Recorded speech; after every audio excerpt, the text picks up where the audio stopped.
Is the Retroid Pocket 2 Plus really as good as everybody's going on about? Let's find out. We discussed in a previous episode whether I should get the Retroid Pocket 2 Plus or whether I should wait for the inevitable Retroid Pocket 3. Well, I decided to get a 2 Plus, and it came pretty quick to be fair. I know a lot of people have waited ages for theirs, but it only took about a month for mine to arrive, and I think production now of the Retroid Pocket 2 Plus has gotten to a point where Retroid are able to deliver on those promises. Now, the first thing I noticed when I opened the Retroid Pocket 2 Plus is that it doesn't look as bad as I thought it was going to. I've never been a huge fan of the design of the Retroid Pocket 2 Plus. I always kind of felt it looked like one of those GBA macros. I much preferred the look of the sleeker design of the Anbernic consoles. However, when you finally get your hands on a Retroid Pocket 2 Plus, the build quality is so sturdy and the materials are so nice. It's just such a wonderful device to have in person. However, there are certainly some design features about the Retroid Pocket 2 Plus I'm not a huge fan of. First of all, I noticed that this is actually quite a cramped feeling console. I'm somebody who's really comfortable with gaming on handhelds, but the size and shape of the Retroid Pocket 2 Plus, although it looks really nice, when you're playing on it for long periods of time, I did find that my hand did start to get cramped. Now, to put it into context, the Anbernic consoles also suffered from this as well, but I felt it was so much more noticeable with the Retroid Pocket 2 Plus. I really thought with the shoulder buttons being staggered as they were, and the overall shape of the console, that this wouldn't be a problem. But with the console being so sleek and small, which is brilliant for pocketability, it does mean that those longer gameplay sessions can be a little bit more awkward. Another issue, and something that the whole community seems to be agreed on, is that it's really strange that Retroid didn't decide to put clicky thumbsticks in, meaning that you don't have an L3 or an R3 option.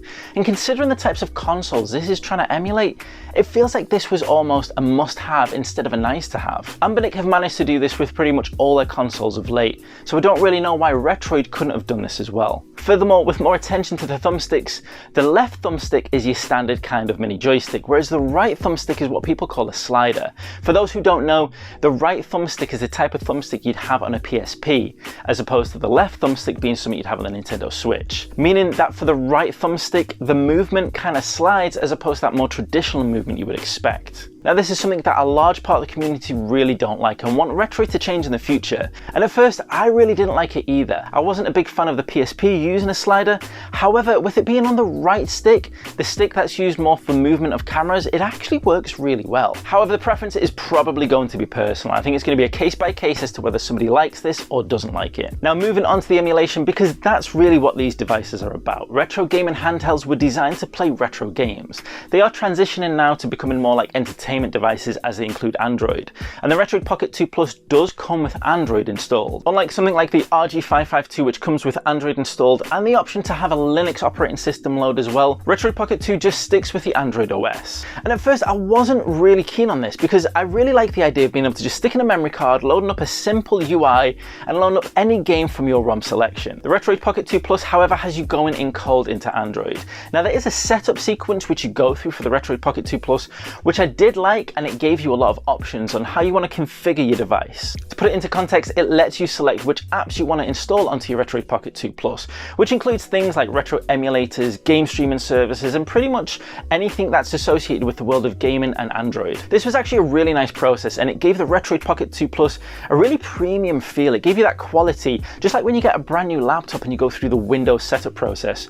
Going through the Retroid Pocket 2 Plus process gave a really nice quality feel, that you were on board with something that was designed by people who really cared about it and people who wanted you to have a good user experience. Unfortunately, however, there's no SD card provided with thousands of ROMs for you to just stick in. So as soon as your Retroid Pocket 2 Plus is set up, you have to go about and start getting your own ROMs or having your own SD card ready to just plug into the device. Now, this for most people, and myself included, is okay. We're used to doing this kind of stuff. We're used to doing this setup. It's a little bit of a hindrance. It would be nice to not have to bother with it. But for somebody who's coming in cold, or somebody who's looking to get this device and isn't familiar with this world of retro emulation, it can be a bit of an issue. It can be difficult trying to decipher and figure out what emulators do what, where to get ROMs from, how to get the ROMs onto the device. It isn't quite as user-friendly as when an Anbernic console rocks up and you can just switch the thing on and select from any of the games. But once you have all your emulators and your ROMs set up, this is when the Retroid Pocket 2 Plus really begins to shine. Now, straight away addressing the big dogs, GameCube and PlayStation 2 emulation. This was a big reason why I decided to pull the trigger on the Retroid Pocket 2 Plus. But unfortunately, things are not 100% smooth sailing. The PlayStation 2 emulation is very, very choppy, and I think this might be to do with the actual emulator. Ether SX2. PlayStation 2 emulation on Android is still in its infancy. So I do think a big part of how the PlayStation 2 games run on the Retroid Pocket 2 Plus is to do with the actual emulator, and not the device itself. Now last week I did videos on how the Retroid Pocket 2 Plus dealt with the GameCube, PlayStation and other emulators as well. But the PlayStation 2 emulation for me hit at around about 20% effectivity, which meant that about 20% of the games I tried to play were actually playable. And even then there were issues, different issues throughout the game, maybe points of slowdown or some graphical issues as well. For me, who's a really forgiving gamer, it was acceptable, and I've managed to play through a lot of these games and really enjoyed them. But it's not going to be for everybody, and there's still a lot of room and a lot of scope for the Retroid Pocket consoles to improve on the PlayStation 2 emulation. Moving on to GameCube, that was an improvement, but again, it still wasn't to the level I was hoping it was going to be. I would say GameCube emulation was around about 30-40%, which meant like 30 or 40% of the games that I tried to play worked really well. My favorite and best experience was playing Simpsons Hit and Run.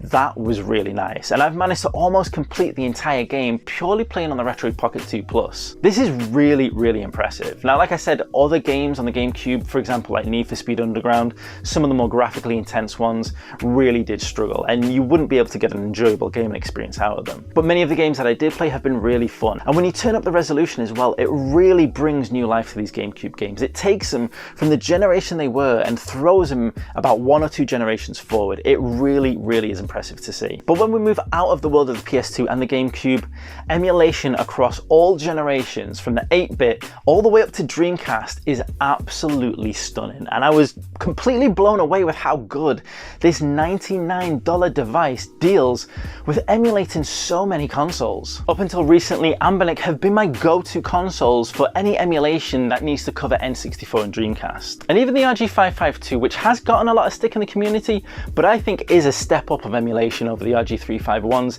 still struggled a little bit with certain Dreamcast emulation. Playing through Crazy Taxi and some other games, you could see little glitches, you could see bits of slowdown or the audio struggling. Whereas playing on the much cheaper and smaller Retroid Pocket 2 Plus, it was almost flawless. Honestly, the silky smooth nature of the way Retroid Pocket 2 Plus deals with emulation, especially Dreamcast, was really amazing to me, and I have just been absolutely blown away with the quality of this device. Now, if we look at the N64, there are still a couple of areas of improvement. First off, the button mapping, for me, seemed a little bit odd in some games. I feel like Retroid could have done a much better job at mapping the buttons to something that made the games feel a bit more instantly playable. I know the N64 controller is a tricky button layout to try to emulate, but even with a traditional layout, I still think there's more natural choices for what buttons you would look to press when playing certain games. Furthermore, the Retroid Pocket 2 Plus just failed miserably when I tried Bob Wolf's favourite test of Yoshi's Island.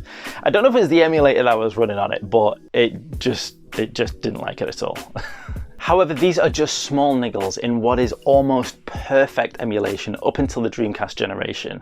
Honestly, the power of the Retroid Pocket 2 Plus, the fact that this little device can just slide in your pocket and give you so much gaming power is absolutely phenomenal. And for the price of it, I'll be amazed if any retro emulation handheld device comes close to it for that price in the near future. But something else that's even more amazing, and something that not a lot of the community seem to discuss, we all seem to just focus on how these devices deal with retro emulation. But the Retroid Pocket 2 Plus, because it's an Android device like the RG552, can also give you access to game streaming services like Stadia, like Game Pass, and like Antstream. Now, previously when I discussed the RG552, I was really excited about that concept, but after having used that device for quite a while, I realized that in Game Pass, for some reason, the R2 and the L2 buttons don't work in a lot of the games. I think it's to do with the fact that they're not analog triggers, and therefore Game Pass struggles to recognize them. So when I was trying to play Forza, it just wouldn't work, I couldn't accelerate. But when I tried the same test using the Retroid Pocket 2 Plus, it worked flawlessly. It was absolutely brilliant. I was playing current generation Xbox games on this tiny handheld. It was absolutely phenomenal. And what's even better is that the streaming quality was absolutely superb. It was so much better than the RG552. The RG552 could connect all the time, but it was always getting choppy, it was always cutting out, and I just thought it was my home internet. But then when I tried it on the Retroid Pocket 2 Plus, It just held connection so well, it was so smooth, and I was able to stream so many current Xbox generation games through the Retroid Pocket 2 Plus. I was absolutely blown away. Now, if you're mostly focused on retro gaming, you might think that won't apply to you. However, when you're looking to download your ROMs directly to this device, having that strong Wi-Fi adapter really helps. So many times with the RG552, I'd found that the connection had just broken and that the file was corrupted, so I had to start it all over again. Whereas although this did happen a couple of times downloading ROMs onto the Retroid Pocket 2 Plus, it didn't happen nearly near as much, and I've been able to get most of my ROMs onto the device purely by downloading them direct. For a device that runs Android and has internet connectivity with so many options available, that strong Wi-Fi is a huge game changer. For $99, for around about £100, the Retroid Pocket 2 Plus is absolutely mind-blowing, and it has quickly become my favourite retro gaming handheld machine. And I even have a brand new console to check out. I've got the RG503 that arrived about a week ago, and I'm struggling to review it because every time I pick it up, I just find myself wanting to pick up the Retroid Pocket 2 Plus instead. That is how good the Retroid Pocket 2 Plus is. It's a console I want to go and play. I'm not just using it because it gives me access to these games. I'm using it because it's something I enjoy using. Despite its flaws, despite its issues, it's got so much character, so much potential.